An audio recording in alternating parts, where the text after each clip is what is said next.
3 فروری 1998 کو امریکہ کی ریاست ٹیکساس کی ایک جیل میں 37 سالہ کارلا فے ٹکر کو موت کا انجیکشن لگایا گیا۔ موت کے بستر پر لیٹے اس نے مسکرا کے آنکھیں بند کر لیں۔ ڈاکٹر نے نبض دیکھی اور موت کا اعلان کر دیا اور کہا، ایسی پرسکون موت میں نے پہلے کبھی نہیں دیکھی۔ کارلا فے ایک بد کردار اور دھندا کرنے والی عورت تھی۔ بچپن ہی سے وہ اپنی ماں کے ساتھ آتی جاتی تھی اور نشے پر لگ گئی، پھر آہستہ آہستہ ماں کے نقش قدم پر چلنے لگ پڑی۔ 10 سال بعد اسے خیال آیا کہ اسے اس دھندے کو چھوڑ کے کچھ اور کرنا چاہیے، اس نے اپنے ایک دوست کے ساتھ گاڑی چھیننے کا منصوبہ بنایا۔ موقع واردات پر مزاحمت ہوئی اور کارلا فے اور اس کے دوست نے امریکی جوڑے کو گھبراہٹ اور خوف کی وجہ سے قتل کر دیا۔ کچھ دنوں بعد دونوں پکڑے گئے اور عدالت نے سزائے موت سنا دی۔ پھر اپیلوں کے چکروں میں کافی عرصہ گزر گیا۔ اس دوران جیل کے عملے نے دیکھا کہ کارلا، جو کہ شرابی اور بد زبان عورت تھی، اس نے اچانک سب کچھ چھوڑ کر بائبل کو پڑھنا شروع کر دیا۔ اس کی زبان صاف ہو گئی اور اخلاق بہت اچھا ہو گیا۔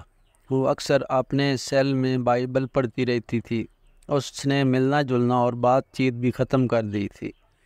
1 سال بعد وہ مبلغہ بن گئی، اور ایسی مبلغہ جس کی زبان میں تاثیر تھی۔ اس نے جیل میں ہی تبلیغ شروع کر دی، عبادت و ریاضت کو اپنا معمول قرار دے دیا، اور جیل میں کئی لوگوں کی زندگیاں ہی بدل دی۔ وہ لوگ جو اسے قاتلہ اور سنگ دل کہتے تھے، وہ اس کے پیچھے چلنے لگے اور جیل میں ایک روحانی انقلاب آ گیا۔ اس بات کی خبر جب میڈیا کو پہنچی تو وہ جیل پر ٹوٹ پڑے۔ پھر ہر اخبار میں کارلا کی ہیڈ لائن لگی، ہر شخص نے اس کے لیے آواز اٹھائی اور اسے معاف کرنے کے لیے مظاہرے ہونے لگے۔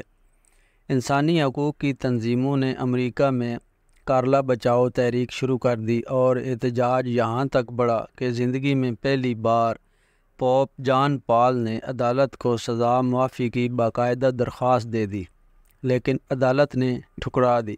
سزائے موت سے 15 دن قبل کنگ لیری نے CNN کے لیے اس کا انٹرویو جیل میں کیا۔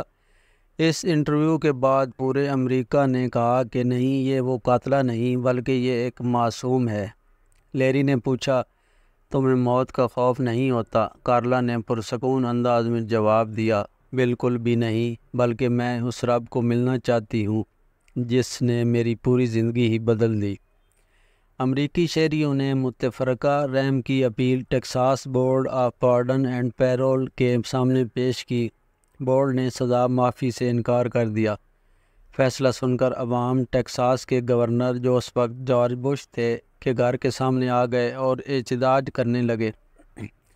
امریکہ کے سب سے بڑے پادری جیکی جیکسن نے بھی کارلا کی حمایت کر دی۔ جارج بش نے درخواست سنی اور فیصلہ کیا کہ مجھے کارلا اور جیکی جیکسن سے ہمدردی ہے، لیکن مجھے گورنر قانون پر عمل داری کے لیے بنایا گیا ہے، سزا معاف کرنے کے لیے نہیں۔ وہ اگر فرشتہ بھی ہوتی تو قتل کی سزا معاف نہیں ہو سکتی۔ موت سے 2 روز قبل کارلا کی رحم کی اپیل سپریم کورٹ پہنچی تو جج نے یہ کہہ کر درخواست واپس کر دی، اگر آج پوری دنیا بھی کہے کہ یہ عورت کارلا نہیں، کوئی مقدس ہستی ہے، تو بھی امریکی قانون میں اس کے لیے کوئی رعایت نہیں۔ جس عورت نے قتل کرتے وقت 2 انسانوں کو رعایت نہیں دی، اسے دنیا کا کوئی قانون رعایت نہیں دے سکتا۔ ہم خدا کے سامنے ان 2 لاشوں کے جواب دہ ہیں جنہیں کارلا نے مار ڈالا۔ جب میں یہ سوچتا ہوں کہ وہ کیا معجزہ ہے جو امریکہ جیسے بیمار اور سڑے ہوئے معاشرے کو زندہ رکھے ہوئے ہے، تو مجھے حضرت علی رضی اللہ تعالیٰ عنہ کا وہ قول یاد آتا ہے کہ معاشرے کفر کے ساتھ زندہ رہ سکتے ہیں لیکن ناانصافی کے ساتھ بالکل نہیں۔